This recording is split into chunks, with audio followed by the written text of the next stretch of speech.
اب آئیے بسم اللہ الرحمن الرحیم، اب یہ سورہ بقرہ شروع ہو رہی ہے۔ سورۃ البقرہ جو 286 آیات پر مشتمل ہے، تقریباً 2.5 پاروں پر پھیلی ہوئی۔ ہر شخص جانتا ہے کہ یہ قرآن حکیم کی حجم کے اعتبار سے سب سے بڑی سورت ہے، لیکن یہ معاملہ صرف حجم کا نہیں ہے۔ نبی اکرم صلی اللہ علیہ وسلم نے اسے سنام القرآن قرار دیا ہے۔ آپ نے فرمایا لکل شیء سنام، ہر چیز کی ایک چوٹی ہوتی ہے، جیسے اونٹ کا کوہان ہوتا ہے۔ وسنام القرآن البقرہ، سنام القرآن، قرآن کی چوٹی جو ہے وہ سورۃ البقرہ ہے۔ یہ نوٹ کر لیجیے جو میں نے کل آپ کو جو مختلف مکی اور مدنی صورتوں کے گروپوں کے بارے میں بتایا تھا کہ یہاں سے اب پہلی منزل بھی شروع ہو رہی ہے اور پہلا گروپ بھی شروع ہو رہا ہے، اور اس کے ساتھ جو اگلی صورت آئے گی وہ اس کا جوڑا ہے، سورہ آل عمران، جس کی سب سے نمایاں علامت یہ نوٹ کیجیے، یہ بھی الف لام میم سے شروع ہوئی، اگلی بھی الف لام میم سے شروع ہوئی۔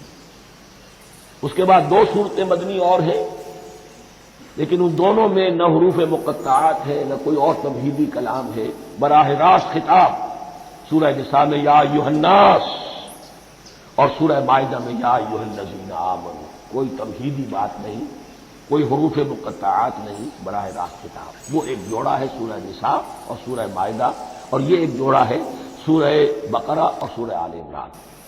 سورہ بقرہ اور سورہ آل عمران کو نبی اکرم صلی اللہ علیہ وسلم نے الزہراوین بھی قرار دیا ہے۔ زہرا کہتے ہیں بڑی روشن چیز کو، یہ حضرت فاطمہ رضی اللہ تعالی عنہا کے نام کے ساتھ آتا ہے، فاطمہ الزہراء، تو زہرا بہت روشن دمکتی ہوئی شے۔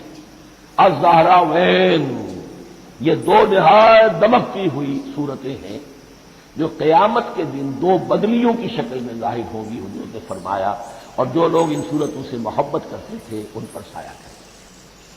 اللہم ربنا اجعلنا منہم، ہمیں اللہ تعالیٰ ان میں شامل فرما دے۔ اس سورہ مبارکہ کو 2 حصوں میں تقسیم سمجھیے۔ ویسے تو یہ کہ رکوع آئیں گے، پارے بھی بدلیں گے اس میں، لیکن حصے 2 ہیں۔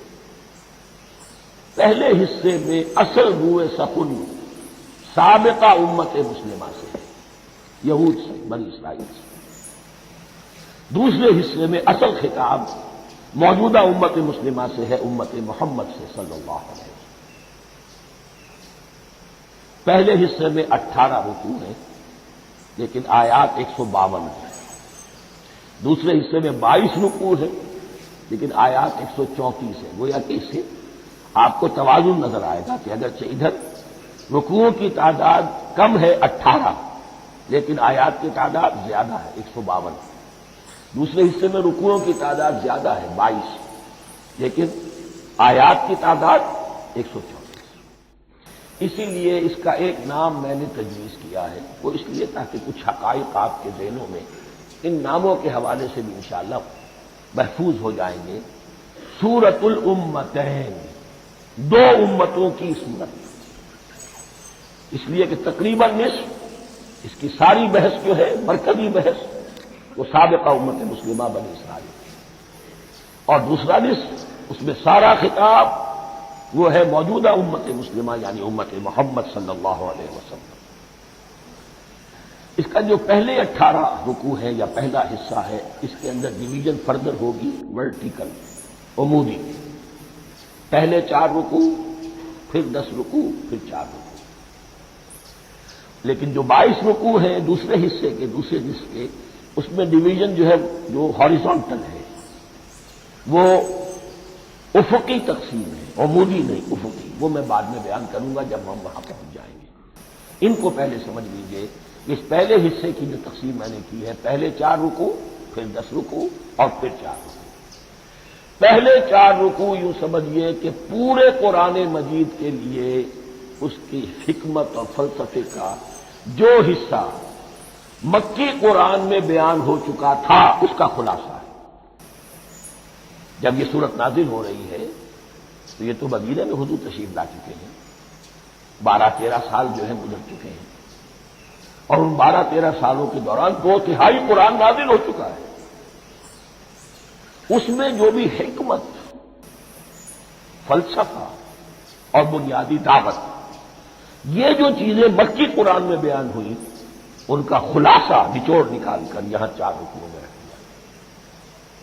اگرچہ ان میں بھی جب گہرائی میں آپ دیکھیں گے تو روح سخن جو ہے وہ بنی اسرائیل کی طرف ہے، وہ میں بعد میں عرض کروں گا، لیکن اضافی طور پر یہ سمجھ لیجئے کہ پورے مکی قرآن کے حکمت اور پیغام کا خلاصہ ان 4 رکوع میں۔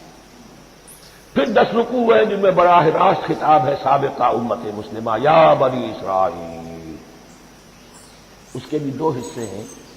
پہلے ایک رکوع میں دعوت ہے، بڑا انداز اس کا بڑا پیارا ہے، اس میں دعوت ہے، ایمان لاؤ محمد پر صلی اللہ علیہ وسلم۔ اور اس کے بعد 9 رکوع ہیں ملامت کے، ملامت، تنقید، تم نے یہ کیا اور یہ کیا اور یہ کیا، ہم نے یہ احسان کیے، یہ احسان کیے، یہ احسان کیے، تم نے یہ ناشکری کی، یہ ناشکری کی، یہ ناشکری کی۔ اور اس سب کا نتیجہ آخری 4 رکوعوں میں ہے کہ اب تمہیں اس منصب سے معزول کیا جا رہا ہے جس پر تم 2000 برس تک فائز رہے، اور تمہیں ہٹا کر اب ایک نئی امت محمد کی شکل میں جو وجود میں آ چکی ہے صلی اللہ علیہ وسلم، اسے اس پر فائز کیا جا رہا ہے۔ اور اس کی علامت کے طور پر اسے میں کہا کرتا ہوں کورونیشن، تاج پوشی۔ ایک امت معذور، دوسری امت اس کا نصب ہو رہا ہے، اس کی تاج پوشی کے لیے سمبل، علامت کیا ہے؟ قبلہ تحویل۔ وہ قبلہ یروشلم، سابقہ امت کا قبلہ اب ادھر رخ نہیں ہوگا، اب اہل توحید کا قبلہ یہ مکے کی طرف ہوگا، بیت اللہ کی طرف ہوگا۔ تو تحویل قبلہ کا مضمون ہے جو ان 4 رکوعوں میں آتا ہے۔ تو یہ میں نے تھوڑی سی تمہید جو ہے آپ کے سامنے رکھ دی ہے۔ اب بسم اللہ کیجیے۔ بسم اللہ الرحمن الرحیم۔ الف لام میم۔ الف لام میم یہ حروف مقطعات ہیں، یہ علیحدہ علیحدہ پڑھے جاتے ہیں، علم نہیں پڑھ سکتے اس کو۔ الف لام میم، ہا میم ہے، ہا علیحدہ میم علیحدہ، اگرچہ لکھے ہوئے ہوتے ہیں جڑے ہوئے، کاف ہا یا عین صاد لکھے ہوئے جڑے ہوئے، پڑھے جائیں گے علیحدہ علیحدہ، قطع علیحدہ کرنا۔ تو حروف مقطعات، ان کے بارے میں ایک بات تو جو ہے اجماعی ہے، سب کے نزدیک مسلم ہے، ان کا کوئی حتمی مفہوم اور ان کے حتمی معنی کسی کو معلوم نہیں سوائے اللہ اور اس کے رسول کے۔ اس معنی میں یوں بھی کہا گیا یہ کوڈ ورڈز ہیں، جیسے کہ کوئی میسیجز جو ہیں ادھر ادھر بھیجے جاتے ہیں، سیکرٹ میسیجز میں کچھ کوڈ ورڈز ہوتے ہیں جس سے سمجھ میں آتا ہے کہ یہ بات واقعتاً صحیح سورس سے آ رہی ہے، واللہ عالم۔ لیکن اس کا کوئی مفہوم اور اس کے معنی جو ہے وہ اتفاق اس پر ہے، اگرچہ بعض حضرات نے کچھ اپنی سی کوشش کی ہے، کچھ مفہوم جو ہے بنانے کی، وہ اپنی جگہ پر ہے، لیکن یہ کہ کسی حضرت عبداللہ ابن عباس رضی اللہ تعالی عنہما نے بعض ایسی کوششیں کی ہیں، لیکن ان کی رائے کو بھی ان کی ذاتی رائے سمجھا گیا ہے، امت نے اسے قبول نہیں کیا۔ اجماع اور کنسنسس اسی پر ہے کہ اس کے معنی اور مفہوم کسی کو معلوم نہیں سوائے اللہ اور اس کے رسول۔ البتہ بعض چیزیں ایسی ہیں کہ وہ اگر نوٹ کر لی جائیں تو شاید آئندہ اس میں کچھ راز کھلنے کے امکانات پیدا ہو جائیں۔ دیکھیے عربی زبان کے جو الفابیٹس ہیں ان کی تعداد 29 ہے یا 28 ہے، میں بتا چکا ہوں۔ الف اور حمزہ کو ایک سمجھے تو 28 ورنہ 29۔ پہلی بات یہ نوٹ کیجئے قرآن حکیم کی 114 سورتوں میں سے 29 سورتوں میں ان کے شروع میں یہ حروف مقطعات آ رہی ہیں۔ دوسری بات یہ کہ اس میں 28 کا نصف کیجئے تو 14 استعمال ہوئے، 14 نہیں استعمال ہوئے، بالکل آدھی تعداد استعمال ہوئی۔ تیسرے یہ کہ جو شروع اور آخر اور درمیان 3 حصوں میں تقسیم کر دیجئے آپ، 9 9 9 پلواڑی 27، ایک طرف 10 رہ جائیں گے۔ پہلے حصے میں سے بہت کم حروف لیے گئے، بہت کم۔ آخری حصے کے تقریباً تمام حروف ہیں، تقریباً۔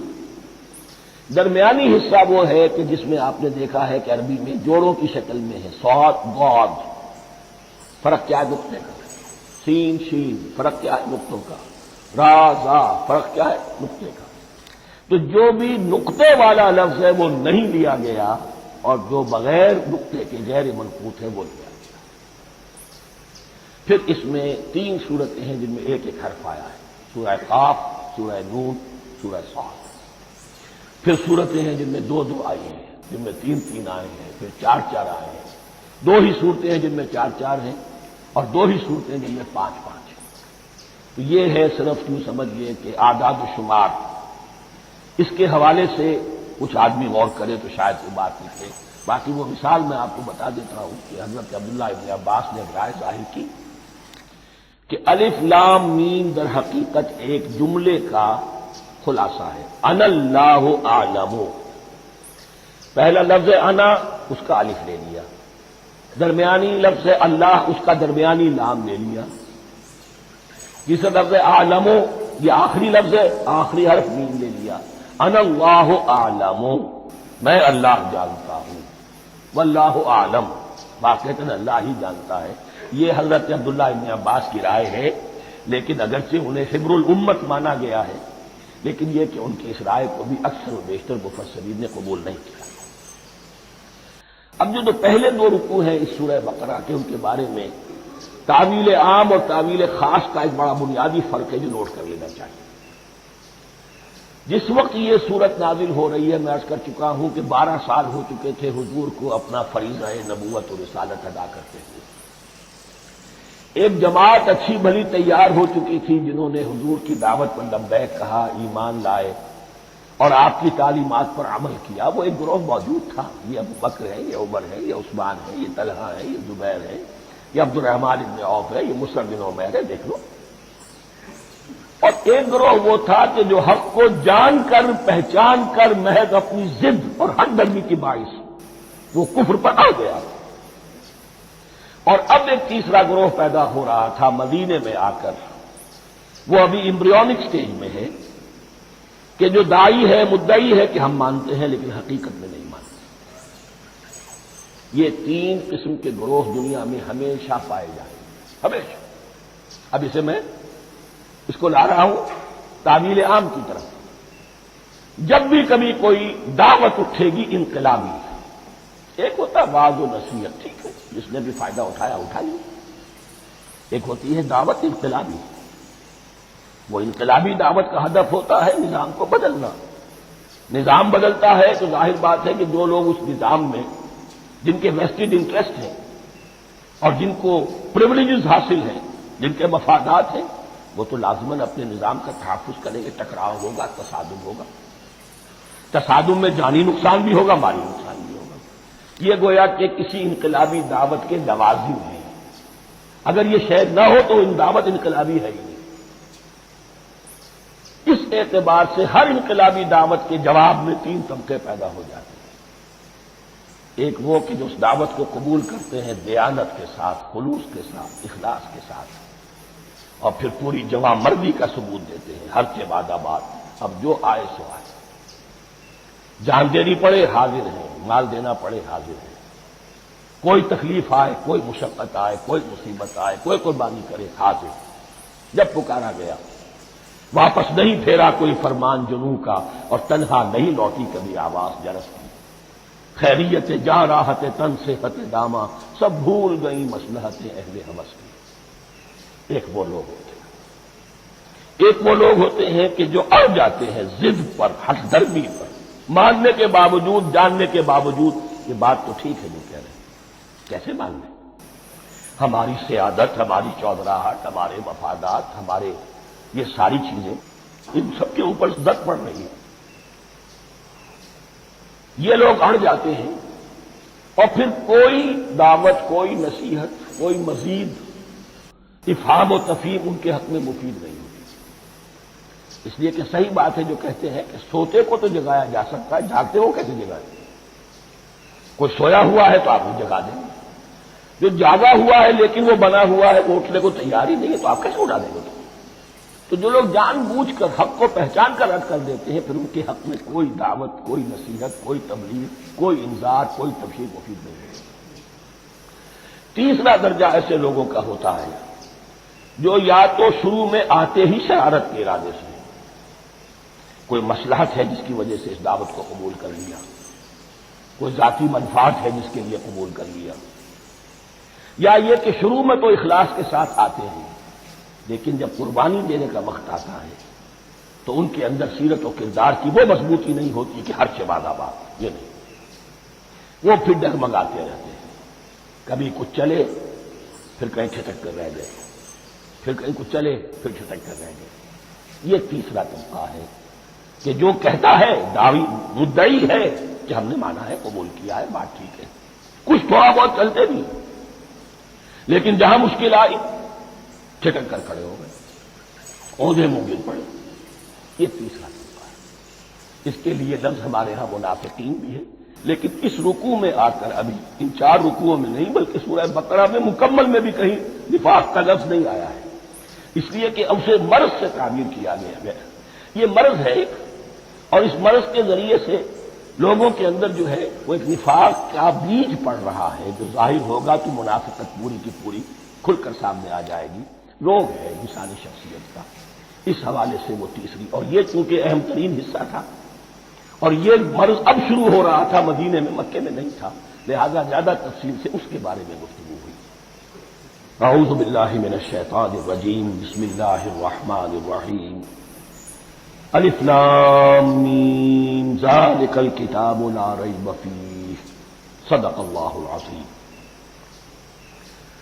الف لام میم حروف مقطعات ہیں جن کے بارے میں عرض کر چکا ہوں۔ ذالک الکتاب لا ریب فیہ، یہ وہ کتاب ہے اس میں کوئی شک نہیں۔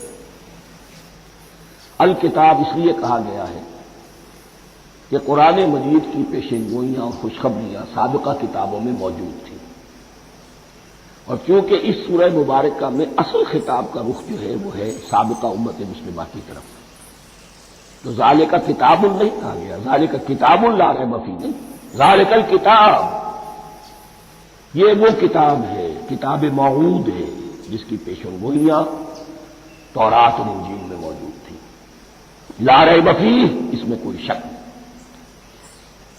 حرف اورا ریب نئے، تبدیل نئے، یہی الفاظ آئے ہیں سورہ سجدہ کے شروع میں بھی، الف لام میم تنزیل الکتاب لا ریب فیہ رب العالمین، لا ریب فیہ من رب العالمین، فیہ ھدی للمتقین، فیہ دونوں طرف مل سکتا ہے، لا ریب فیہ اسے معانقہ کہتے ہیں، لا ریب فیہ پڑھیں گے تو ھدی سے شروع کر دیں گے، لا ریب پر ختم کر دیں گے تو فیہ ھدی للمتقین، یہ دونوں معنی درست ہوں گے۔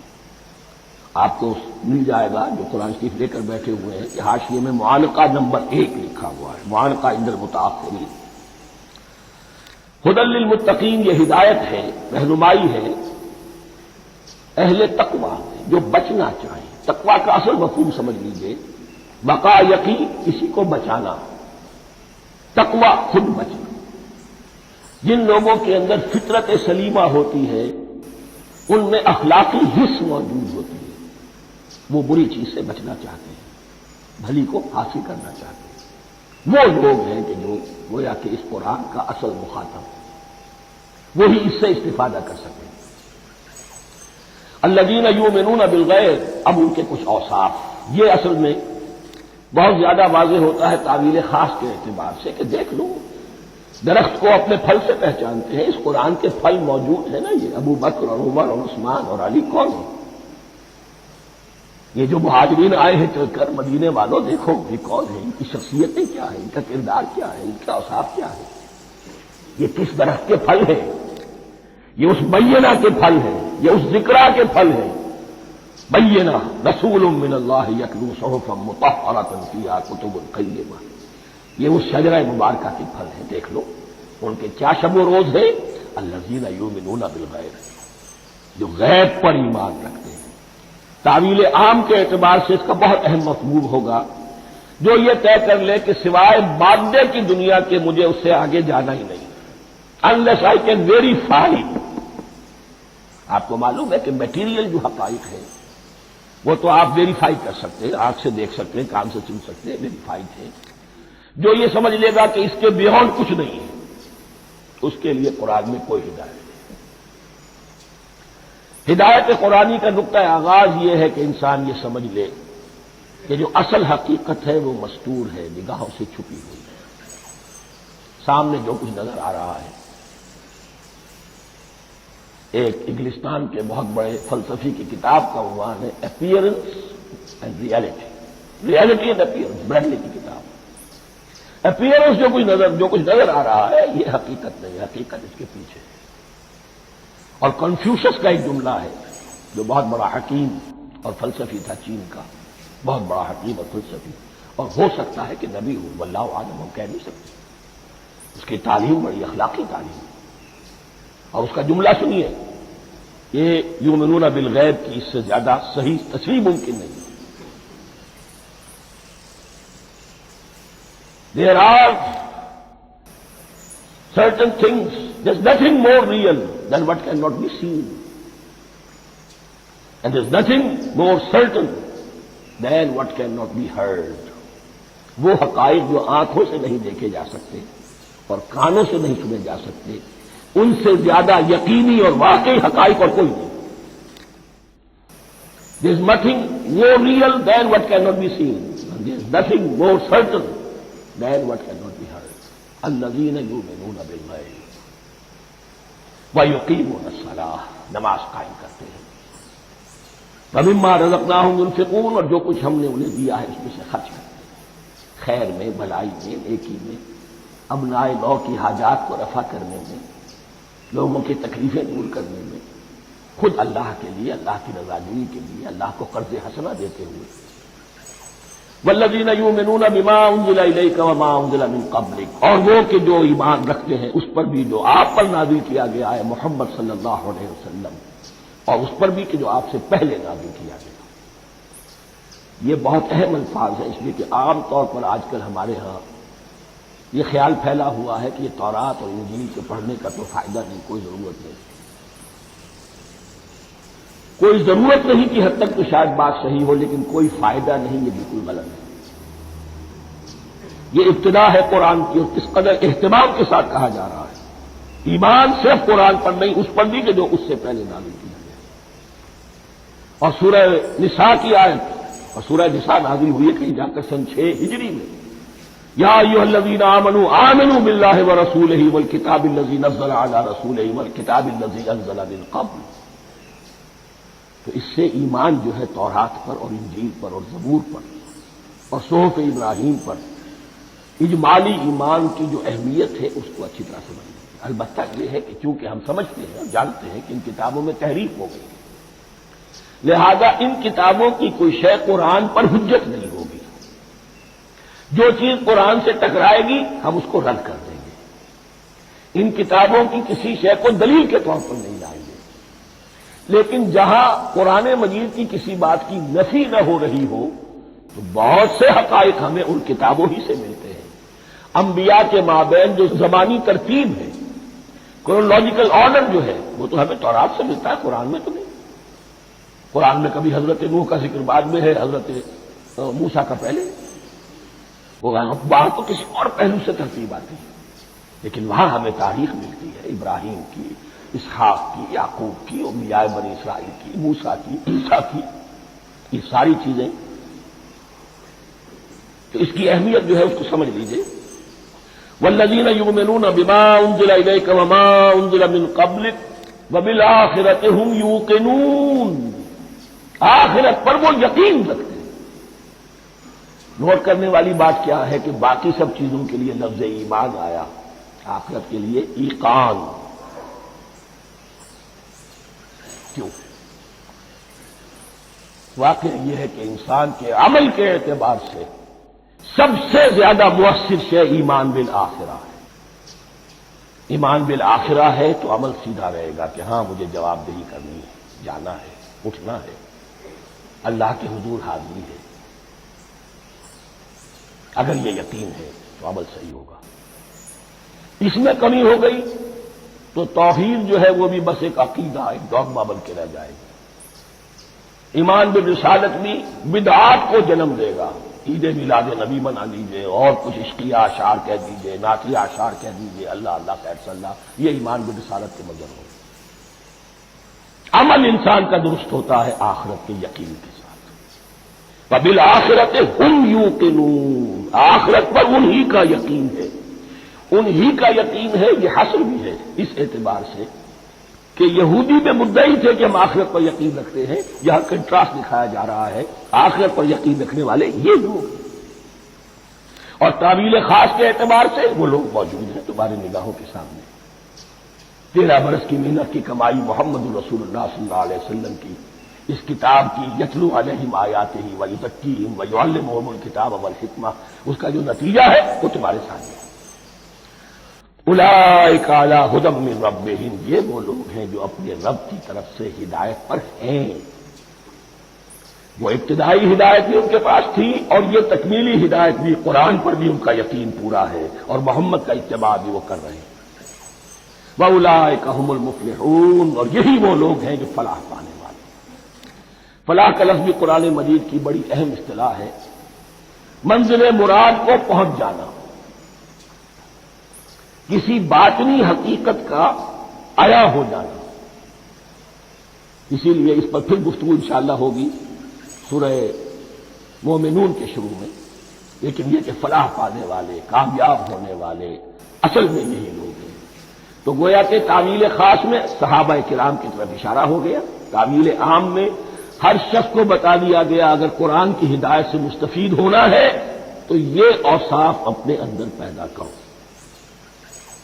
اب دوسرا گروہ، ان الذین کفروا سواء علیہم انذرتہم ام لم تنذرہم لا یؤمنون، یقیناً جن لوگوں نے کفر کیا، اور یہاں مراد کیا ہے؟ جو کفر پر اڑ گئے۔ اس کو ہم تعویل عام میں نہیں لے سکتے، اس لیے کہ اگر تو ہم اس کو عام میں لے لیں گے تو اس کے معنی تو یہ ہوں گے جس شخص نے کسی وقت کفر کیا اب وہ ہدایت پر آ ہی نہیں سکتا، نہیں، یہ بات نہیں ہے۔ کوئی کفر میں ہے، وہ غالطے کی بنا پر ہے، عدم توجہی کی بنا پر ہے، حق اس پر واضح نہیں ہوا ہے اس لیے ہے، تو آپ اسے سمجھائیں گے، انذار و تبشیر سے اسے فائدہ ہو جائے گا، واعظ و نصیحت سے اسے فائدہ ہو جائے گا۔ ایک وہ ہے کہ جو حق کو سمجھ کر، پہچان کر اور پھر اڑ گئے، ضد کی وجہ سے، ہر دھرمی کی وجہ سے، تعصب کی وجہ سے، تکبر کی وجہ سے، حسد کی وجہ سے۔ ان الذین کفروا، ایسے لوگوں کا معاملہ کیا ہے؟ سواء علیہم انذرتہم ام لم تنذرہم لا یؤمنون، برابر ہے ان کے لیے، خواہ آپ انہیں سمجھائیں خواہ نہ سمجھائیں، ڈرائیں نہ ڈرائیں، انذار فرمائیں نہ کریں، لا یؤمنون، وہ ایمان لانے والے نہیں۔ وہی بات جو میں نے کہی تھی کہ سوتے کو جگایا جا سکتا ہے، جاگتے کو کیسے جگایا؟ ختم اللہ علی قلوبہم وعلی سمعہم وعلی ابصارہم غشاوہ،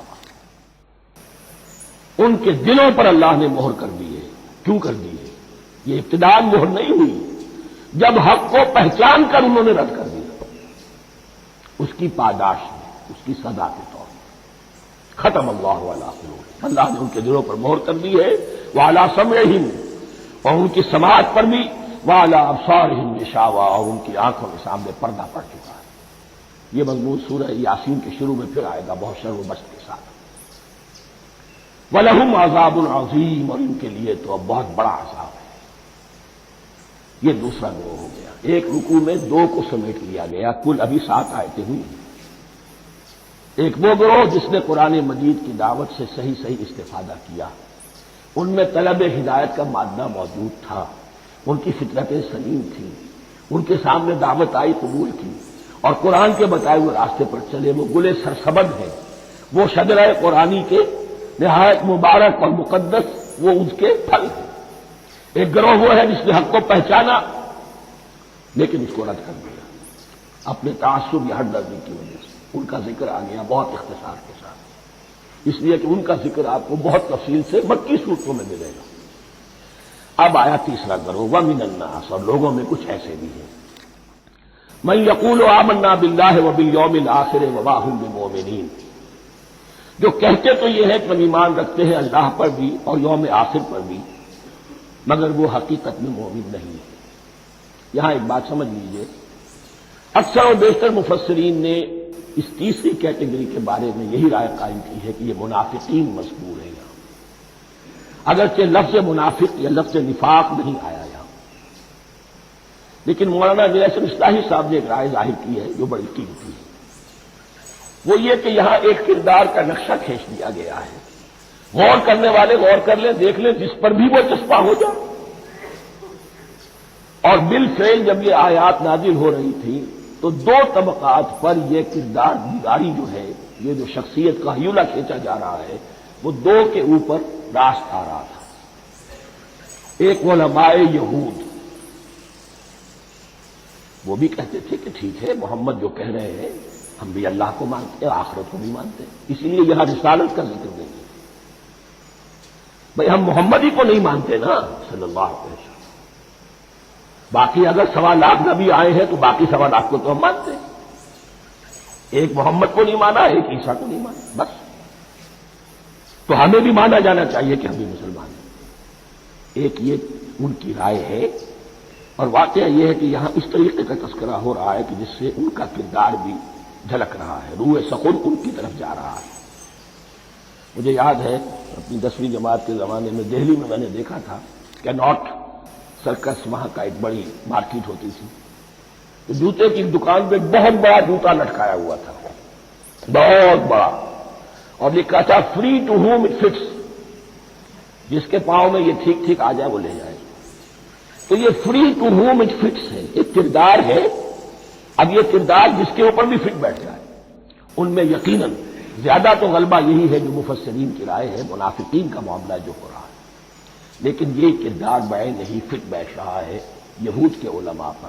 اور یہ بھی نوٹ کر لیجئے کہ جو مدینہ منورہ میں نفاق کا جو پودا پروان چڑھا ہے، بلکہ پودا نہیں کہنا چاہیے، جھاڑ جھکاڑ جو پروان چڑھا ہے، وہ یہودیوں کے زیر اثر، جیسے جنگل کے اندر بڑے بڑے درخت بھی ہوتے ہیں اور اندر جو ہے نیچے جھاڑیاں بھی ہوتی ہیں، تو یہ نفاق کا جھاڑ جھکاڑ جو ہے وہ یہودی علماء کا جو پودا تھا، اور وہ بڑا تھا، اس میں کوئی شک نہیں، اس کے سائے میں پروان چڑھا ہے۔ ان دونوں میں معنوی ربط بھی ہے۔ وَمِنَ النَّاسِ مَن يَقُولُ آمَنَّا بِاللَّهِ وَبِالْيَوْمِ الْآخِرِ وَمَا هُم بِمُؤْمِنِينَ، اور لوگوں میں سے کچھ ایسے بھی ہیں جو کہتے تو یہ ہے کہ ہم ایمان رکھتے ہیں اللہ پر اور یوم آخر پر، لیکن وہ مومن نہیں ہیں۔ يُخَادِعُونَ اللَّهَ وَالَّذِينَ آمَنُوا وَمَا يَخْدَعُونَ إِلَّا أَنفُسَهُمْ، وہ دھوکہ دینے کی کوشش کر رہے ہیں اللہ کو اور اہل ایمان کو۔ یہ یخادعون جو ہے یہ باب مفعلہ ہے، باب مفعلہ میں کشمکش ہوتی ہے، کشاکش ہوتی ہے، لہذا ترجمہ میں نے کیا کوشش کر رہے ہیں۔ وما یخدعون الا انفسهم، یہ ثلاثی مجرد میں آ گیا، اور نہیں دھوکہ دے رہے مگر صرف اپنے آپ کو، یہ یقینی ہے اپنے آپ کو تو دھوکہ دے رہے ہیں، لیکن یہ کہ اللہ اس کے رسول کو، اللہ اور اہل ایمان کو دھوکہ نہیں دے سکتے۔ سورہ نساء کی آیت نمبر 142 میں یہ کھل کر منافقین کے بارے میں یہی الفاظ آئے ہیں، ان المنافقین یخادعون اللہ وہو خادعہم، یقیناً منافقین جو ہے وہ اللہ کو دھوکہ دینے کی کوشش کر رہے ہیں اور اللہ انہیں دھوکہ دے رہا ہے۔ فی قلوبہم مرض،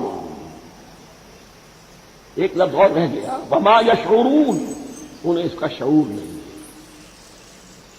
یہ بہت اچھی طرح نوٹ کر لیجیے، منافقین کی بھی اکثریت وہ تھی جنہیں اپنے نفاق کا شعور نہیں تھا، وہ اپنے تئیں سمجھتے تھے اپنے آپ کو مسلمان، وہ کہتے تھے یہ بے وقوف لوگ ہیں، محمد رسول اللہ کے بارے میں کہتے تھے یہ خام خواہ جو ہے انہوں نے لڑائی بھڑائی مول لے لی ہے اہل مکہ کے ساتھ، کیا ضرورت ہے، امن کے ساتھ جو ہے بات کرنی چاہیے۔ وہ سمجھتے تھے کہ ہم خیر خواہ ہیں، ہم بھلی بات کہہ رہے ہیں، یہ بے وقوف لوگ ہیں، دیکھتے نہیں کہ کس سے ٹکرا رہے ہیں، ہاتھ میں اسلحہ نہیں ہے اور لڑائی کے لیے جا رہے ہیں، وہ بے وقوف تو یہ ہے، لیکن وہ سمجھتے تھے کہ ہم تو بڑے مخلص ہیں، ہم مسلح ہیں۔ تو ما یشعرون بہت ضروری ہے۔ بعض لوگ منافق ایسے بھی تھے کہ جو اسلام میں داخل ہی ہوتے تھے دھوکہ دینے کی خاطر، اور ان پہ پہلے دن سے واضح ہوتا تھا کہ ہم مسلمان نہیں ہیں، ہم نے اسلام کا لبادہ اوڑھا ہے صرف دھوکے کے لیے۔ اس کا ایک ذکر سورہ آل عمران میں آئے گا، لیکن اکثر و بیشتر منافقین دوسری طرح کے تھے جنہیں اپنے نفاق کا شعور حاصل نہیں تھا۔ فی قلوبہم مرض، ان کے دلوں میں ایک روگ ہے، بیماری ہے۔ یہ روگ اور بیماری کیا ہے؟ ایک لفظ میں اس کو تعبیر کیا جائے، کردار کی کمزوری۔ Weakness of character. ایک شخص وہ ہوتا ہے کہ جو سمجھتا ہے یہ حق ہے، حق کے بعد آباد، اب جو ہو سو ہو. ایک حق کو حق پہچان کر رد کر دیتا ہے، وہ کافر ہو گیا. ایک حق کو حق پہچان کر آیا تو صحیح، لیکن ویکنیس آف کیریکٹر کی وجہ سے قوت ارادی کمزور ہے. آخرت بھی چاہتے ہیں، دنیا کو بھی ہاتھ سے دینے کو تیار نہیں. یہاں کا بھی کوئی نقصان نہ ہو اور آخرت کا بھی سارا بھلا میں مل جائے. یہ وہ لوگ ہیں در حقیقت کہ اس کو کہا روگ. فی قلوبہم مرض فزادہم اللہ مرضا، تو اللہ نے ان کے مرض میں اضافہ کر دیا. یہ اللہ کی سنت ہے. آپ حق پر چلنا چاہیں، حق کا راستہ آپ کے لیے آسان کر دے گا. آپ برائی کی طرف جانا چاہیں، بڑی سے بڑی برائی آپ کے لیے ہلکی ہوتی چلی جائے گی. کوئی خاص بات ہی نہیں، چلو یہ بھی کر گزرو، جب یہ کر لیا تو یہ بھی کر گزرو.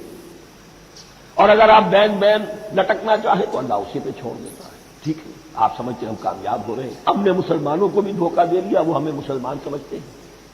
اور یہودیوں کو بھی دھوکہ دے لیا، وہ سمجھتے ہیں کہ ہم ان کے ساتھی ہیں. تو سمجھا کامیاب ہو رہے ہیں، حقیقت میں کامیابی نہیں.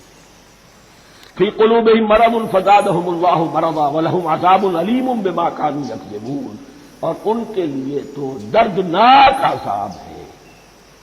عذاب عظیم کا لفظ آیا تھا اوپر کفار کے لیے، وَلَهُمْ عَذَابٌ عَظِيمٌ 7ویں آیت ختم ہوئی. اور عذاب علیم کا لفظ آیا یہاں، ان کے لیے دردناک المناک عذاب ہے. بما کانوا یکذبون، بسبب اس جھوٹ کے جو وہ بول رہے تھے. وَإِذَا قِيلَ لَهُمْ لَا تُفْسِدُوا فِي الْأَرْضِ، اور جب ان سے کہا جاتا تھا مت فساد کرو زمین میں. مراد کیا ہے اس سے؟ کہ جب محمد کو مان لیا کہ اللہ کے رسول ہیں، اب ٹھیک ٹھیک پیروی کرو، ان کے پیچھے چلو.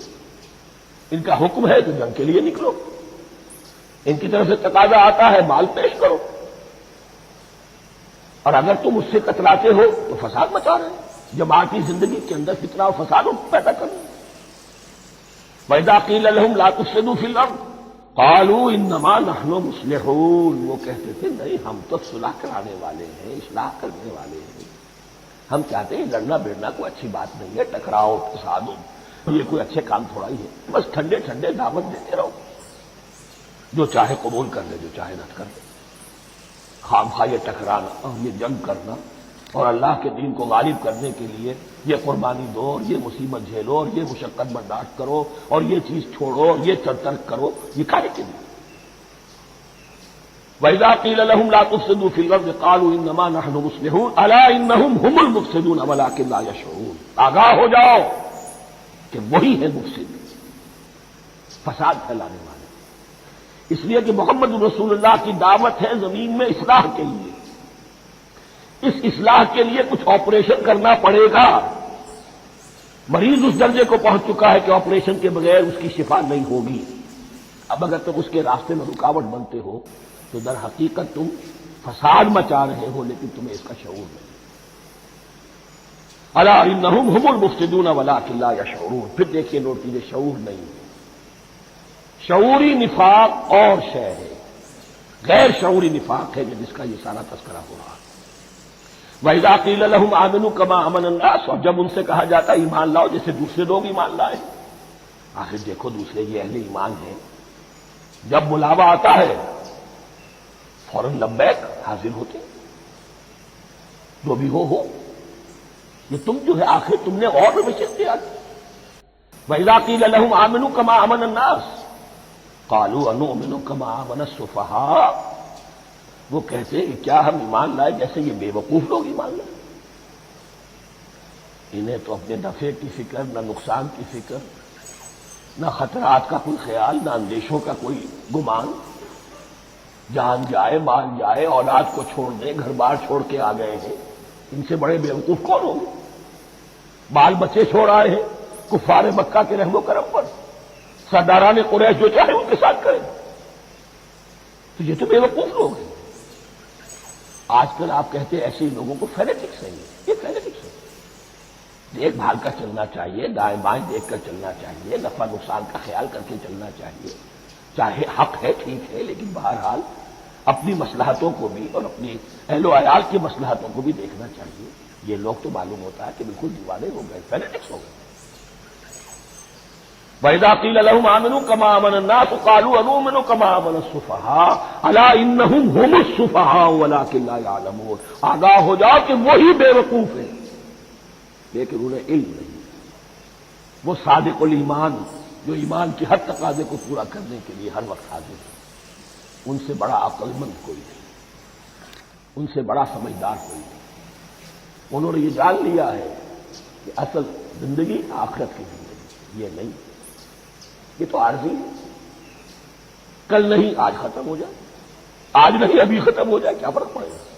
جانا تو ہے، اب نہیں تو کل، کل نہیں تو پرسوں جانا تو ہے، تو عقل تو ان کے اندر ہے۔ الا انہم هم السفہاء ولکن لا یعلمون واذا لقوا الذین آمنوا قالوا آمنا، اور جب یہ ملتے ہیں ان سے جو اہل ایمان ہیں تو کہتے ہیں ہم بھی ایمان رکھتے ہیں۔ اب یہ ان دونوں پر آئے گا۔ عام جو یہودی تھے وہ بھی کہتے تھے کہ ہم بھی تو آخر اللہ کو مانتے ہیں، آخرت کو مانتے ہیں، اور منافق تو تھے ہی جو رسول کو بھی مانتے تھے۔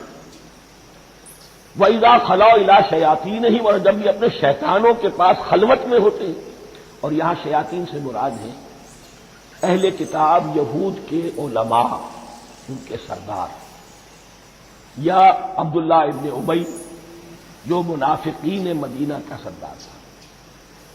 اگر وہ کبھی ملامت کرتا ہے دیکھو تم تو معلوم ہوتا ہے بالکل مسلمانوں میں شامل ہی ہو گئے پوری طرح سے، تمہیں کیا ہو گیا، تم ہر بات مان رہے ہو۔ اب انہیں یہ کچھ نہ کچھ اپنی وفاداری کا یقین دلانے کے لیے کہنا پڑتا تھا، نہیں ہم انہیں بیوقوف بنا رہے ہیں، ہم ان سے ذرا تمسخر کر رہے ہیں، ہم ہیں آپ کے ساتھ، یا فکر نہ کریں۔ اسی لیے یہ دو منہ ہونا، نفق کہتے ہیں سرنگ کو جس کے دو دروازے ہوتے ہیں، باقی زیر زمین ہے۔ نافقہ گوہ کا بل ہے کہ دو دروازے رکھتا ہے، دو اس کے منہ رکھتا ہے کہ ادھر سے اگر کتا داخل ہو جائے شکار کے لیے تو ادھر سے نکل بھاگے، ادھر سے آئے تو ادھر سے نکل بھاگے۔ تو دو منہ انسان، یہ در حقیقت جس کو پھر سورہ نساء میں کہا گیا لا الہ الا ولا الہ الا، نہ ادھر کے ہیں نہ ادھر کے، مذبذبین بین ذلک، اس کے درمیان مذبذب ہو کر رہ گئے۔ یہ شیطان کا لفظ یہاں سمجھ لیجئے کہ اس کے دو رائے ہیں کہ یہ شطنہ سے بنا ہے یا شات سے بنا ہے، شین الف توئے یا شین طا نون۔ شطنہ کے معنی تباہ ادا کو بہت دور ہو گیا، دور ہو گیا، شیطان سے مراد جو اللہ کی رحمت سے بہت دور ہو گیا۔ اور شاطا یشیتوں کے معنی ہے احترق غضبا و حسدا، کوئی شخص غصے اور حسد کے اندر جل رہا ہو، وہ شاطا یشیتو ہے۔ اس سے فعلان کے وزن پر، رحمان کے وزن پر، غضبان کے وزن پر شیطان، یعنی وہ کہ جو حسد اور غضب کی آگ میں جل رہا ہے۔ تو یہ ایک تو شیطان وہ ہے جو جنات میں سے ہے، جس کا نام عزازیل تھا پہلے، اب ہم اسے ابلیس کے نام سے جانتے ہیں، وہ ایک شیطان ہے، جنی ہے۔ پھر یہ کہ جو بھی اس کے پیروکار ہیں دنیا میں انسانوں میں سے ہوں یا جنات میں سے ہوں وہ بھی شیاطین ہیں۔ اسی طرح اہل کفر، اہل زیغ کے جو بڑے بڑے سردار ہوتے ہیں ان کو بھی شیطان سے تعبیر کیا گیا۔ وَإِذَا خَلَوْا إِلَىٰ شَيَاطِينِهِمْ قَالُوا إِنَّا مَعَكُمْ، اور جب وہ خلوت میں ہوتے ہیں، علیحدگی میں ہوتے ہیں اپنے شیاطین کے پاس، سرداروں کے پاس، کہتے ہیں ہم تو آپ کے ساتھ ہیں، انما نحن مستہزئون، یہ تو ہم ان مسلمانوں کو بیوقوف بنا رہے ہیں، ان سے استہزاء کر رہے ہیں، تمسخر کر رہے ہیں۔ ہم تمسخر میں کہہ دیتے ہیں کہ ہم بھی آپ کے ساتھ ہیں، آمنا۔ اللہ یستہزئ بہم ویمدہم فی طغیانہم یعمہون، حقیقت کیا ہے کہ اللہ ان کا مذاق اڑا رہا ہے اور ان کو ڈھیل دے رہا ہے کہ وہ اپنے عقل کے اندھے پن میں بڑھتے چلے جائیں۔ اللہ تعالیٰ جیسا میں نے عرض کیا رسی دراز کرتا ہے، کچھ تو غلط راستے پر جانا ہے تو جاؤ بھائی، فوراً تو نہیں پکڑتا، اگر فوراً پکڑ لے تو سیدھا ہو جائے گا، چلتے جاؤ، جہاں جانا چاہتے جاؤ۔ تو ان کو بھی رسی دراز کر رہا ہے اللہ، لیکن یہ کہ اللہ یستہزئ بہم، یہ سمجھتے ہیں کہ مسلمانوں کا مذاق اڑا رہے ہیں، اصل میں مذاق ان کا اڑ رہا ہے اللہ کے نزدیک۔ وَيَمُدُّهُمْ فِي طُغْيَانِهِمْ يَعْمَهُونَ، اب یہاں ذرا نوٹ کر لیجئے یہ دو لفظ آئیں گے، عین میم اور ہا، امر ایک کے ساتھ، ایک ہے عین میم اور یا امر، تو عین اور میم تو مشترک ہے یا آخر میں فرق ہوگا، عین میم اور ہا ہوگا، اس کے معنی عقل کا اندھا، دل کا اندھا، آنکھیں تو ہے لیکن دل کا اندھا ہے، عقل کا اندھا ہے. اور عین میم یا جو آنکھوں کا اندھا ہو، عمیٌ اندھے، اعمیٰ اندھا. تو یہاں فرمایا انا معکم انما نحن مستہزئون اللہ یستہزئ بہم ویمدہم فی طغیانہم یعمہون. اللہ ان کو اس جو ان کی عقل کے اندھے پن میں جو یہ بڑھتے چلے جا رہے ہیں، اللہ بھی ان کی رسی دراز کر رہا ہے تاکہ یہ جہاں تک جانا چاہتے چلے جائیں. اولئک الذین اشتروا الضلالۃ بالہدی، یہ وہ لوگ ہیں کہ جنہوں نے ہدایت کے عوض گمراہی خرید لی ہے. دیکھیے بڑا پیارا انداز ہے یہ. ایک شخص کے سامنے دونوں آپشنز تھے، ایک نے گمراہی کو چھوڑا، ہدایت لے لی، چاہے قیمت دینی پڑی، تکلیفیں اٹھانی پڑی، آزمائشوں میں سے گزرنا پڑا، قربانیاں دینی پڑی، ہدایت لی. اور ایک شخص نے ہدایت دے کر گمراہی لے لی. آسانی تو ہو گئی، فوری تکلیف سے تو بچ گئے. لا الہ الا اللہ ولا الہ الا اللہ، دونوں طرف سے اپنے آپ کو بچا لیا. لیکن حقیقت میں سب سے زیادہ گھاٹے کا سودا یہی ہے. اولئک الذین اشتروا الضلالۃ بالہدی، ہدایت دے کر اور ضلالت خرید لی. فما ربحت تجارتہم، تو ان کی تجارت ان کے حق میں ہرگز مفید نہیں ہوئی. اب یہاں بھی دیکھیے را با اور ہے ہا، ربحا اس کے معنی نفع، صحیح نفع، جائز نفع. را با اور وا ربا وہ سود، وہ بھی اضافہ ہے، وہ بھی بڑھوتری ہے، لیکن وہ حرام ہے. ایک ہے تجارت کے اندر جو نفع ہو جائے وہ ربح ہے. را با اور ہا یہ نفع ہے جو جائز نفع ہے. را با اور وا ربا یہ کیا ہے؟ یہ سود ہے، یہ حرام ہے. را اور با مشترک ہے، آگے ہا آگے اور با اس کا فرق ہے. فما ربحت تجارتہم وما کانوا مہتدین، ان کی تجارت ان کے حق میں ہرگز مفید نہیں ہوئی اور نہیں ہے اب یہ ہدایت پانے والے. مثلہم، اب یہاں دو تمثیلیں آ رہی ہیں بڑی پیاری. پہلی تمثیل ہے کفار کے بارے میں، دوسری تمثیل ہے یہ بین والے لوگوں کے بارے میں. پہلوں کے لیے کیا تمثیل ہے؟ مثلہم کمثل الذی استوقد نارا، ان کی مثال اس شخص کی سی ہے جس نے آگ روشن کی. ایک نقشہ کھینچا جا رہا ہے. اندھیری شب ہے جدا اپنے قافلے سے ہے تو، تیرے لیے ہے میرا شعلہ نواق الدین. اندھیری شب ہے، قافلہ بھٹک رہا ہے. کچھ لوگ بڑی ہمت کرتے ہیں، اندھیرے میں بھی ادھر ادھر سے لکڑیاں جمع کرتے ہیں اور آگ روشن کرتے ہیں. لیکن اس وقت جب آگ روشن ہوتی ہے کچھ لوگوں کی بینائی سلب ہو جاتی ہے. پہلے وہ اندھیرے میں اس لیے تھے کہ روشنی نہیں تھی، اب وہ اندھیرے کے اندھیرے میں رہ گئے کہ روشنی تو خارج میں آ گئی، اپنی اندر کی روشنی گل ہو گئی، بشارت سلب. یہ مثال ہے ان کفار کی کہ حضور کی آمد سے پہلے سب بھٹک رہے تھے، کوئی حقیقت واضح نہیں تھی، قافلہ انسانیت بھٹک رہا تھا اندھیری شب میں. محمد رسول اللہ آئے، انہوں نے آگ روشن کر دی، اب راستہ کھل گیا، ہدایت واضح ہو گئی. لیکن کچھ ضد یا تعصب یا تکبر یا حسد کی بنیاد پر کچھ لوگوں کی اندر کی بینائی ظاہر ہو گئی، تو وہ تو ویسے کے ویسے بھٹک رہے ہیں جیسے پہلے اندھیرے میں تھے، ویسے جب اندھیرے میں ہیں. روشنی میں آنے والے تو وہ ہے، دیکھ لو جن کا ذکر سب سے پہلے ہوا ہے. مثلہم کمثل الذی استوقد نارا، اس شخص کی سی ہے کہ جس نے آگ روشن کی. فلما اضاءت ما حولہ، جب اس آگ نے اپنے ماحول کو گردا گرد کو روشن کر دیا. ذهب اللہ بنورہم، اللہ ان کی نور بصارت کو لے گیا، سلب کر لیا اللہ نے. وترکہم فی ظلمات لا یبصرون، اور چھوڑ دیا انہیں ان اندھیروں کے اندر کہ وہ کچھ نہیں دیکھتے. صم بکم عمی فہم لا یرجعون، اسم کہتے ہیں بہرے کو، سم جمع ہے اس کی، سم. اب کمو کہتے ہیں گونگے کو، بکمن اس کی جمع ہے. آما کہتے ہیں اندھے کو، عمیٌ اس کی جمع ہے. یہ بہرے ہیں، گونگے ہیں، اندھے ہیں. فہم لا یرجعون، اب یہ لوٹنے والے ہیں. یہ کون ہے؟ ابو جہل ہے، ابو لہب ہے، ولید بن مغیرہ ہے، عقبہ ابن ابی معیط ہے. یہ سب کے سب ابھی زندہ ہے جب یہ آیات نازل ہو رہی ہے. ابھی تو غزوہ بدر ہوگا سن 2 ہجری میں، اور اس میں یہ سب جو ہے واصل جہنم ہوں گے، ابھی تک تو ہے نا۔ یہ لوگ ہو گئے اس کی مثال، مثلهم كمثل الذي استوقد نارا فلما أضاءت ما حوله ذهب الله بنورهم وتركهم في ظلمات لا يبصرون صم بكم عمي فهم لا يرجعون۔ اب دوسری مثال، او كصيب من السماء، یا بڑی زور کی بارش برس رہی ہے آسمان سے، فيه ظلمات، اس میں اندھیرے بھی ہیں، ورعد، اور گرج ہے، وبرق، اور بجلی چمک رہی ہے، یجعلون اصابعهم فی اذانهم من الصواعق حذر الموت۔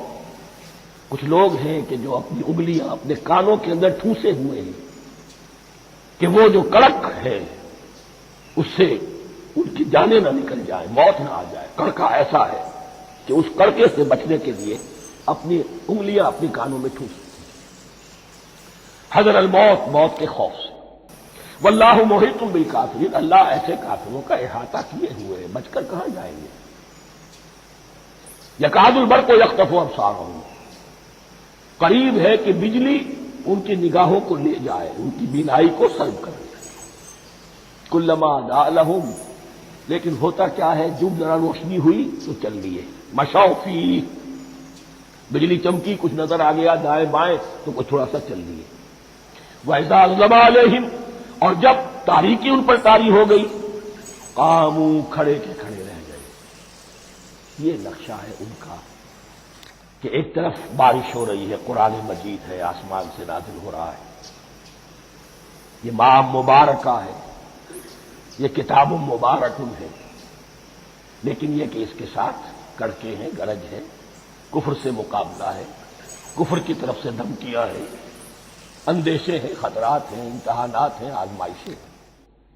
ذرا کہیں حالات کچھ بہتر ہوئے، کچھ جسے بریدنگ سپیس کہتے ہیں ملی، تو تھوڑا سا چلیے، ہم بھی مسلمان ہیں، کوئی خاص موقع نہیں ہے، کسی جنگ کے لیے بلایا نہیں جا رہا ہے، تو بڑھ چڑھ کے باتیں کر رہے ہیں، اپنے ایمان کا اظہار بھی کر رہے ہیں۔ جیسے ہی کوئی آزمائش آئی، ٹھٹک کر کھڑے کے کھڑے رہ گئے۔ وَلَوْ شَاءَ اللَّهُ لَذَهَبَ بِسَمْعِهِمْ وَأَبْصَارِهِمْ، اللہ چاہتا تو ان کی سماعت اور بصارت کو بھی سلب کر دیتا، لیکن اللہ کا قانون یہی ہے، جو جہاں رہنا چاہے اس نے آزادی ارادہ دی ہے انسان کو۔ تم اگر مومن صادق بن کر رہنا چاہتے ہو، اس کو آسان کر دے گا تمہارے لیے۔ تم نے اپنے تعصب کی وجہ سے، اپنے تکبر کی وجہ سے کفر کا راستہ اختیار کیا، اللہ اسی کو کھول دے گا۔ تم بیچ میں لٹکنا چاہتے ہو، لٹکتے رہو، اللہ تعالیٰ جو ہے جبرن کسی کو نہ حق پہ لائے گا، نہ جبرن کسی کو باطل پر لے کر جائے گا۔ اس لیے کہ جبر اگر ہو تو پھر امتحان کا معاملہ ختم، پھر جزا و سزا بیکار ہے، غیر منطقی ہے، غیر معقول ہے۔ ان اللہ علی کل شیء قدیر، یقیناً اللہ تعالیٰ ہر چیز پر قادر ہے۔ یہ دو رکوع اس اعتبار سے کہ انسانی شخصیتوں کا سمجھنا، اور جیسا کہ میں نے عرض کیا، تعویل عام ذہن میں رکھیے، جب بھی کبھی کوئی دعوت حق اٹھے گی، اگر وہ واقعتاً کل کے کل حق کی دعوت ہے اور اس میں انقلابی رنگ ہے کہ باطل سے پنجہ آزمائی کرنی ہے، باطل کو نیچا دکھانا ہے، حق کا غلبہ کرنا ہے، تو یہ تین قسم کے افراد لازماً ہمیشہ وجود میں آ جائیں۔ ان کو پہچاننا، ان کے کردار کی جو اصل جو اس کے پیچھے پس منظر ہے، اس کو جاننا بہت ضروری ہے۔ اب یہ تیسرا رکوع آ رہا ہے سورہ بقرہ کا، اس میں قرآن کی دعوت کا خلاصہ ہے۔ قرآن کیا ماننے کی دعوت دیتا ہے، اس کی پکار کیا ہے۔ جیسا کہ میں عرض کر چکا ہوں، 2/3 قرآن پہلے نازل ہو چکا ہے، پس منظر میں ہے۔ ہمارے لیے اس ترتیب مصحف کے اعتبار سے وہ قرآن بعد میں آئے گا، ترتیب نزولی کے اعتبار سے وہ پس منظر میں موجود ہے، لیکن کیونکہ یہاں پر مصحف کے اندر یہاں سے آغاز کیا جا رہا ہے، لہذا اس کا خلاصہ جو ہے لب لباب یہ ایک رکوع میں، اور قرآن کے فلسفے کا اور اس کے بعد نہایت ہی اہم جو موضوعات ہیں اور مسائل ہیں ان کا ذکر پھر چوتھے رکوع میں۔ ابھی ہم تیسرا رکوع پڑھ رہے ہیں۔ یا ایھا الناس اعبدوا ربکم الذی خلقکم والذین من قبلکم لعلکم تتقون۔ اے لوگوں بندگی اختیار کرو اپنے اس رب کی، اپنے اس مالک کی جس نے تمہیں پیدا کیا، اور نہ صرف تم کو پیدا کیا، تم سے پہلے جتنے لوگ گزرے انہیں بھی پیدا کیا تاکہ تم بچ سکو۔ یہ قرآن کی دعوت کا خلاصہ ہے، اور یہ نوٹ کر لیجئے یہ تمام انبیاء اور رسول کی دعوت یہی تھی۔ اب جب پڑھیں گے سورہ اعراف پڑھیں گے، سورہ شعراء پڑھیں گے، ایک ایک کا نام لے کر ان اعبدوا اللہ واطیعون، ہر رسول کی دعوت یہ تھی اللہ کی بندگی کرو، میری اطاعت کرو۔ یا قوم اعبدوا اللہ ما لکم من الہ غیرہ، اے میری قوم کے لوگوں اللہ کی بندگی کرو، تمہارا کوئی الہ اور معبود اس کے سوا نہیں ہے۔ پھر عضو قرآن یہی عبادت رب انسان کی تخلیق کی غایت ہے، وما خلقت الجن والانس الا لیعبدون، ہم نے جنوں اور انسانوں کو پیدا ہی صرف اس لیے کیا ہے کہ ہماری بندگی کریں۔ لیکن یہاں ایک فرق بہت بڑا ہے، تمام رسولوں کی دعوت یہی ہے، محمد رسول اللہ کی بھی یہی ہے، لیکن بڑا فرق کیا ہے؟ باقی تمام رسولوں کی دعوت آپ کو ملے گی یا قوم، اے میری قوم کے لوگوں، یہاں ہے یا ایھا الناس، اے بنی آدم، اے بنی نوع انسان۔ معلوم ہوا کہ تمام رسول حضور سے پہلے صرف اپنی اپنی قوموں کی طرف آئے ہیں، پہلے اور آخری اور کامل رسول ہیں اللہ کے محمد صلی اللہ علیہ وسلم، جن کی دعوت آفاقی ہے۔ یا ایھا الناس، یا قوم نہیں، یا ایھا الناس اعبدوا ربکم الذی خلقکم والذین من قبلکم۔ اس میں دلیل بھی آ گئی کہ عام طور پر لوگ جو ہے غلط راستے پر اس دلیل سے جمے رہتے ہیں کہ ہمارے آباء و اجداد کا راستہ یہی تھا۔ تو بھائی جیسے تم مخلوق ہو ایسے ہی وہ بھی تو مخلوق تھے، جیسے تم خطا کر سکتے ہو وہ بھی تو خطا کر سکتے ہیں۔ لہذا یہ نہ دیکھو کہ آباء و اجداد کا راستہ کیا تھا، دیکھو یہ کہ حق کیا ہے، لعلکم تتقون، تاکہ تم بچ جاؤ، دنیا میں افراط و تفریط کے دھکوں سے بچ جاؤ گے، آخرت میں اللہ کے عذاب سے بچ جاؤ گے۔ ان دونوں سے اگر بچنا ہے تو اللہ کی بندگی کی روش اختیار کرو۔ اچھا کس رب کی؟ الذی جعل لکم الارض فراشا والسماء بناء، جس نے تمہارے لیے زمین کو فرش بنا دیا اور آسمان کو چھت بنا دیا۔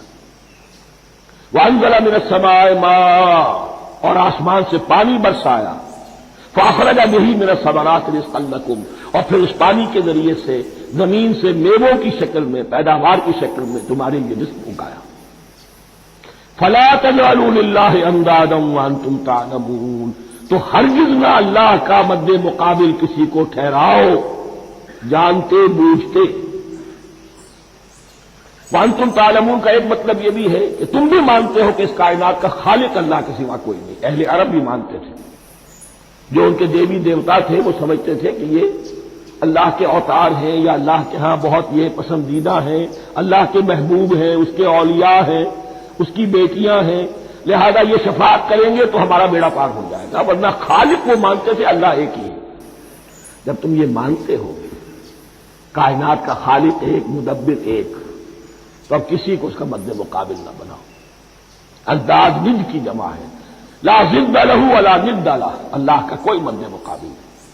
اس میں یہاں تک بات ہے کہ حضور اس درجے، اس توحید کی باریکیوں تک پہنچا کر گئے ہیں اس امت کو کہ کسی صحابی نے ایسے ہی کہہ دیا ما شاء اللہ و ما شئت، جو اللہ چاہے اور جو آپ چاہیں۔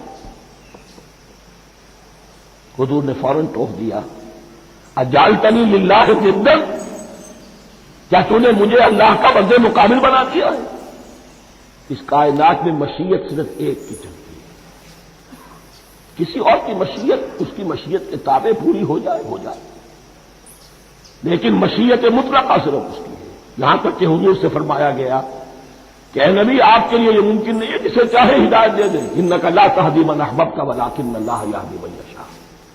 اگر یہ اختیار میں ہوتا تو ابو طالب دنیا سے بغیر ایمان لائے نہ جاتے۔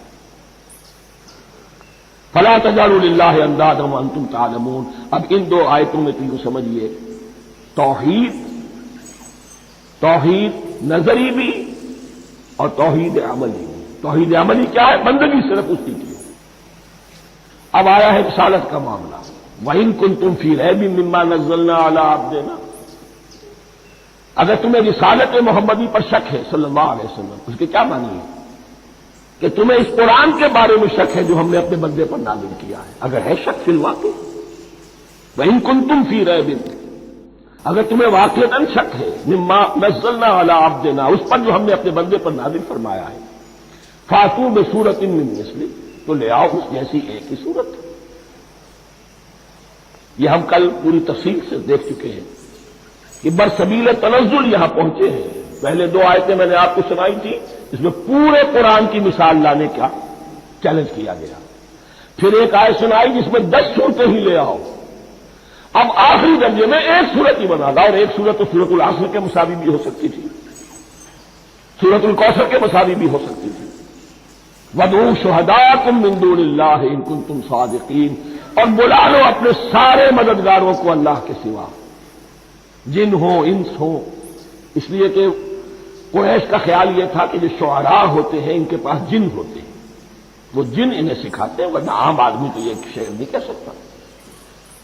تو تمہارا اگر کوئی نعمان ہے، کوئی جنات سکھانے والے ہیں، کوئی انسان ہے، خطیب ہے، شعراء ہے، ادیب، سب کو جمع کریں۔ ان کنتم صادقین، اب یہ ہے بہت ہی، جس کو میں نے کل کہا تھا، آپ کو یاد ہوگا، قرآن کا انداز کیا ہوتا ہے کہ وہ اپنے اندر جھانکنے کی دعوت دیتا ہے۔ یہ گویا کہ آنکھوں میں آنکھیں ڈال کر یہ کہا جا رہا ہے کہ حقیقت میں تمہیں کوئی شک نہیں ہے، یہ تم بات بنا رہے ہو صرف۔ اگر واقعتاً شک ہے تو آؤ میدان میں، حقیقت یہ ہے کہ تمہیں شک نہیں ہے۔ اگر تم سچے ہو فاتوا بسورۃ من مثلہ، تو اس جیسی ایک ہی صورت بنا لاؤ۔ فَإِن لَّمْ تَفْعَلُوا، اگر انداز دیکھیے تحدی کا اور چیلنج کا، پھر اگر تم یہ نہ کر پاؤ وَلَن تَفْعَلُوا، اور ہرگز نہیں کر سکو گے، یہ چیلنج کون دے سکتا ہے؟ اللہ کے سوا کوئی نہیں دے سکتا۔ یہ انداز کسی کتاب کا نہیں ہے، ذالک الکتاب لا ریب فیہ، کسی کا نہیں ہے۔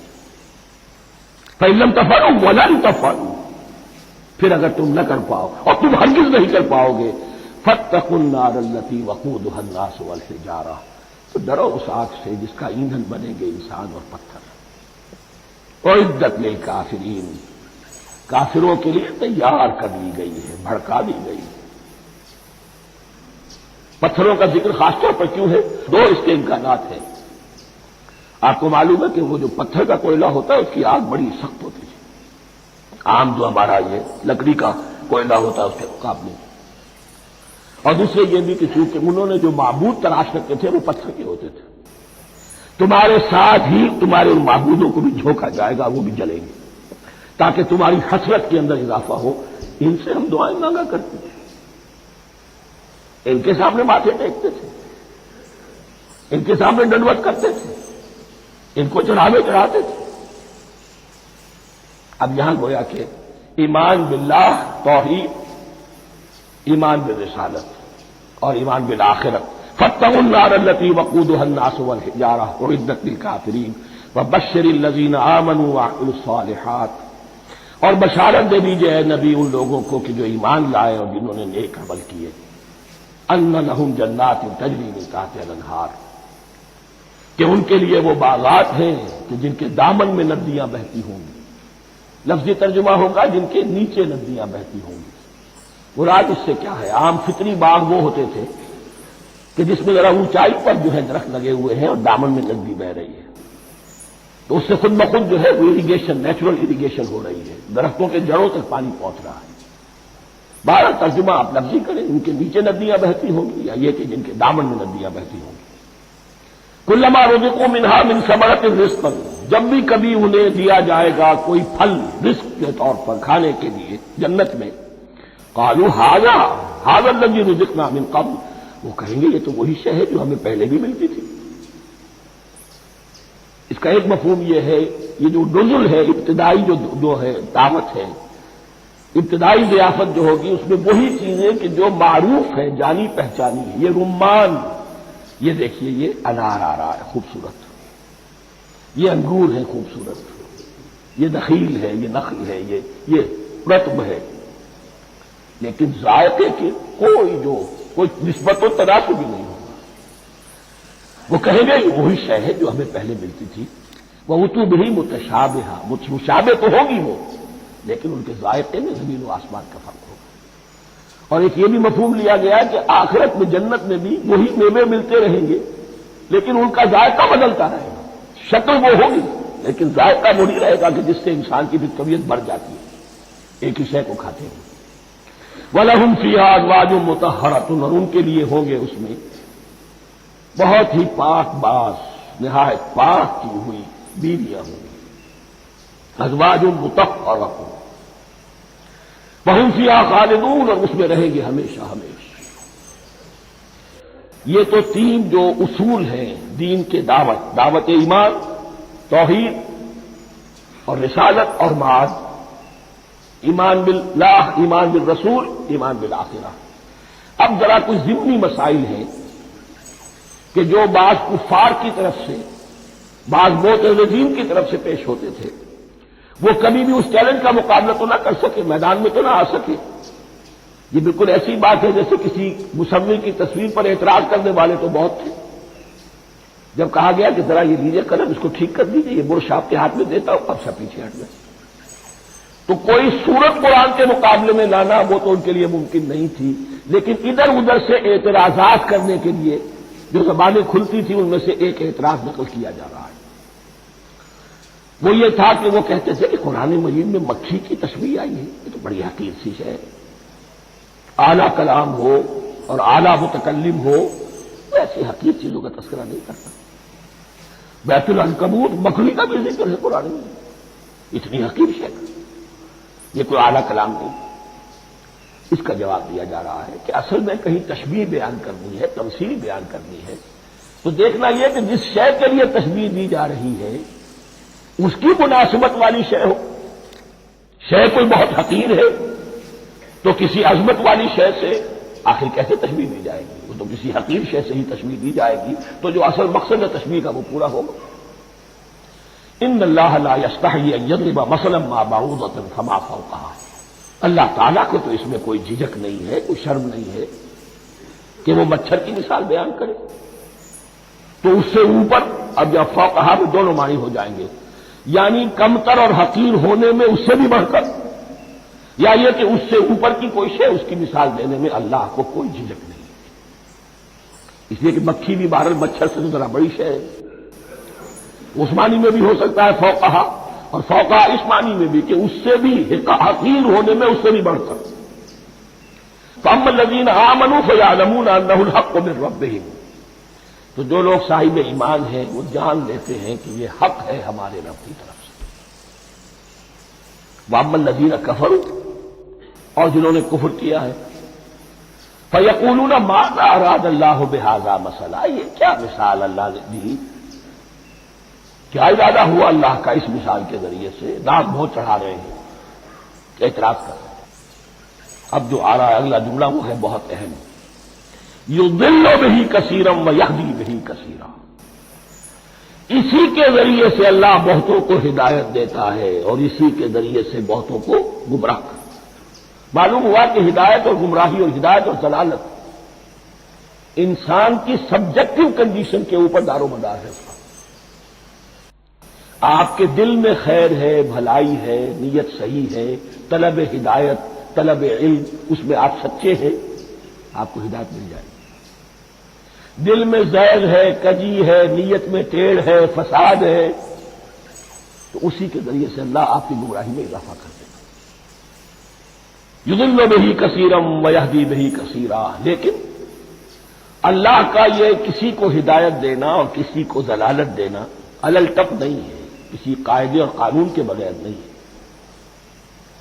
وما یضل بہ الا الفاسقین، نہیں گمراہ کرتا وہ اس کے ذریعے سے مگر صرف سرکش لوگوں کو، جن میں سرکشی ہے، تعلی ہے، تکبر ہے. اور ان کے اوصاف کیا ہے؟ الذین ینقضون عہد اللہ من بعد میثاقہ، جو توڑ دیتے ہیں اللہ کے ساتھ کیے ہوئے عہد کو. اور سب سے بڑا عہد یہ سورہ اعراف میں چل کر آئے گا، عہد الست. عالم ارواح میں ہم عہد الست کر کے آئے، الست بربکم قالوا بلا، کیا میں ہی نہیں ہوں تمہارا رب؟ تمام ارواح نے میں بھی تھا، آپ بھی تھے، سب تھے، کل انسان، جتنے انسان دنیا میں آج تک آ چکے ہیں وہ بھی تھے، اور جو آنے ہیں ابھی قیامت تک وہ بھی تھے، لیکن تھے صرف ارواح کی شکل میں، جسم نہیں تھے۔ اور یہ میں آپ کو بتا چکا ہوں، مکمل وجود ہے انسان کا روحانی وجود۔ اولاً تخلیق اس کی ہوئی تھی، اسی سے آگے چل کر ایک بہت فلسفے کا بہت گہرا مضمون آ رہا ہے آگے چل کر۔ وہ جو عہد الست بربکم قالوا بلا، انہوں نے اس عہد کو توڑا، اللہ کو اپنا مالک اور خالق اور اپنا حاکم جاننے کی بجائے خود حاکم بن کر بیٹھ گئے۔ الیس لی ملک مصر، کیا مصر کی بادشاہی میری نہیں ہے؟ I am the sovereign, we are sovereign, popular sovereignty, بغاوت، سرکشی، فاسق۔ وما يضل به الا الفاسقين الذين ينقضون عهد الله من بعد ميثاقه ويقطعون ما امر الله به ان يوصل، اور کاٹتے ہیں وہ چیز جسے اللہ نے جوڑنے کا حکم دیا ہے، اللہ نے صلہ رحمی کا حکم دیا ہے، یہ قطع رحمی کرتے ہیں مال کی طلب میں۔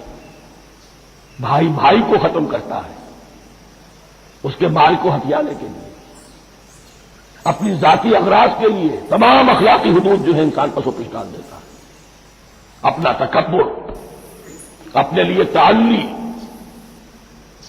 الذین، آپ دیکھیے نوٹ کیجئے، اس میں ہماری شریعت کا فلسفہ یہ ہے، ایک تعلق ہے اللہ کا بندے کے ساتھ، حقوق اللہ، ایک ہے بندوں کا بندوں کے ساتھ، حقوق العباد۔ اللہ کا حق کیا ہے؟ اسے حاکم اور مالک، اور حاکم سمجھو، الملک سمجھو، خود اس کے بندے بنو۔ انسانوں کا حق کیا ہے؟ کونوا عباد اللہ اخوانا، سب آپس میں بھائی بھائی اللہ کے بندے بن جاؤ۔ اور اس میں سب سے اہم ترین رحمی رشتہ ہے، سگے بھائی بہنیں، پھر دادی کے اوپر جا کر وہ کزنس آ جائیں گے، پر دادی پر جا کر اور جمع ہو جائیں گے، یہاں تک کہ آدم و حوا پر تمام انسان جمع ہو جائیں گے۔ تو رحمی رشتے کی بڑی اہمیت ہے۔ تو وہ فاسقین کے جو توڑتے ہیں اللہ کے عہد کو، اس کو مضبوطی سے باندھنے کے بعد، وَيَقْطَعُونَ مَا أَمَرَ اللَّهُ بِهِ أَن يُوصَلَ وَيُفْسِدُونَ فِي الْأَرْضِ، انہی دونوں چیزوں کے نتیجے میں زمین میں فساد پیدا ہوتا ہے، یا اللہ کی اطاعت سے باغی ہو گئے اور یا آپس میں ایک دوسرے کی گردنیں کاٹنے لگے۔ اولئک ھم الخاسرون، یہی لوگ ہیں جو بالآخر خسارے میں، آخری اور دائمی خسارے میں رہنے والے ہیں۔ کیف تکفرون باللہ وکنتم امواتا، تم کیسے کفر کرتے ہو اللہ کا؟ بڑا پیارا انداز ہے۔ وکنتم امواتا، تم مردہ تھے، فاحیاکم، تمہیں زندہ کیا، ثم یمیتکم، پھر تمہیں مارے گا، ثم یحییکم، پھر جلائے گا، ثم الیہ ترجعون، پھر تم اس کی طرف لوٹا دیے جاؤ۔ یہاں وہ بات آ گئی جو آج نگاہوں سے بالکل اوجھل ہو چکی ہے۔ یہ ہم دنیا میں آنے سے پہلے مردہ تھے، کیا مانے؟ یہ مضمون آ کر اصل میں سورہ غافر یا سورہ مومن میں چل کر اس کی پوری وضاحت ہوگی، لیکن چونکہ یہاں تذکرہ ہو چکا ہے عہد الست کا، ہماری پہلی تخلیق ہوئی عالم ارواح میں، ارواح کی صورت میں، پھر ہمیں سلا دیا گیا، وہ ہماری پہلی موت تھی۔ مردہ جو ہے معدوم نہیں ہوتا، مردہ ہوتا ہے، بے جان ہوتا ہے، سویا ہوا ہوتا ہے، اور موت کو اور نیند کو تشبیہ دی گئی ہے۔ پھر ہمیں اس جسد کے ساتھ یہاں زندہ کیا گیا، پھر موت طاری ہوگی، پھر ہمیں زندہ کیا گیا۔ یہ آیت جیسا کہ میں نے عرض کیا بہت بڑی اور بڑی گہری حکمت اور فلسفہ قرآن کی آیت ہے۔ کیسے اللہ کا انکار کرتے؟ کون تم اموات، تم مردہ تھے، سوئی ہوئی ارواح کی شکل میں تھے، فاحیاکم، تمہیں جگایا، اس جسد کے ساتھ زندہ کیا، ثم یمیتکم ثم یحییکم، پھر تمہیں مارے گا، پھر جلائے گا، ثم الیہ ترجعون، پھر تم اس کی طرف لوٹا دیے جاؤ گے۔ اور اب اس کے بعد جو آخری آیت ہے، هو الذی خلق لکم ما فی الارض جمیعا، اس نے تمہارے لیے بنایا ہے جو کچھ بھی زمین میں ہے۔ اس میں خلافت کا مضمون آ گیا، حدیث میں آتا ہے انما الدنیا خلقت لکم وانتم خلقتم للآخرہ، یہ دنیا تمہارے لیے بنائی گئی ہے، تم آخرت کے لیے بنائے گئے ہو۔ هو الذی خلق لکم ما فی الارض جمیعا، اس لیے کہ اگلی آیت پھر آ رہی ہے خلافت کی آیت، سارا کچھ زمین میں یہ بستر جو بچھایا اور یہ کائنات کو زمین کو سجایا تمہاری خلافت کے لیے۔ ثم استوى الى السماء فسواهن سبع سماوات، پھر وہ متوجہ ہوا آسمانوں کی طرف اور انہیں 7 آسمانوں کی شکل میں بنا دیا۔ جیسا کہ میں کل عرض کر چکا ہوں، یہ تاحال ابھی یہ آیات متشابہات میں سے ہے، 7 آسمانوں کی کیا حقیقت ہے ہم اس سے ابھی پورے طور سے واقف نہیں۔ وَهُوَ بِكُلِّ شَيْءٍ عَلِيمٌ، اور اسے ہر شے کا علم حقیقی حاصل ہے۔ بارک اللہ لی ولکم فی القرآن العظیم ونفعنی وإیاکم بالآیات والذکر الحکیم۔